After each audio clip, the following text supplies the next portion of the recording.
आपके धर्म से ही घर में जो भोजन मिलता है समझो वही आहार है।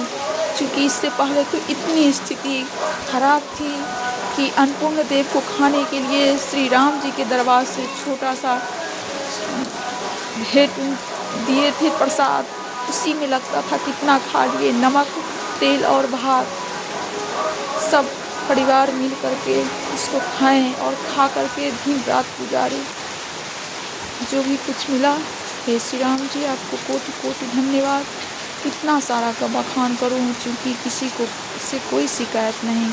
क्योंकि कहा गया है कि भगवान जी जो किसी के नसीब में लिख देते हैं वही होता है। यही सोच करके अब ना किसी का नाम लेना भी ठीक नहीं होगा, क्योंकि कोई किसी का दुश्मन नहीं होता, बल्कि समय के साथ इंसान को जैसे जैसे डोरी में घुमाते हैं भगवान उस तरह से घूमना पड़ता है। इसलिए श्री राम जी कभी कोई सी शिकायत नहीं है।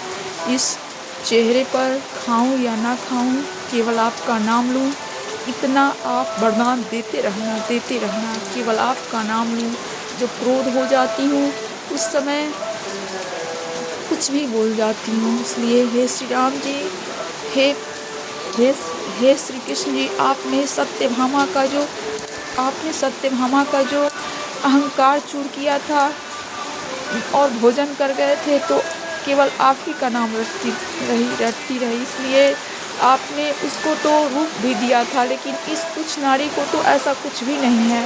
इसलिए जो भी थोड़ा मोड़ा अहंकार बचा होगा और क्रोध बचा होगा, सबको आप भोजन कर जाइए।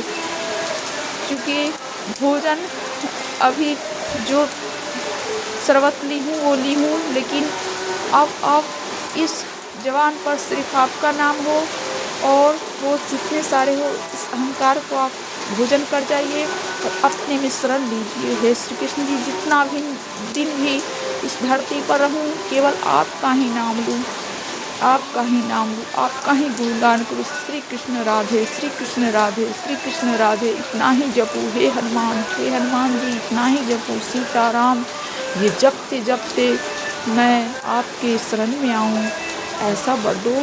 जय श्री राम।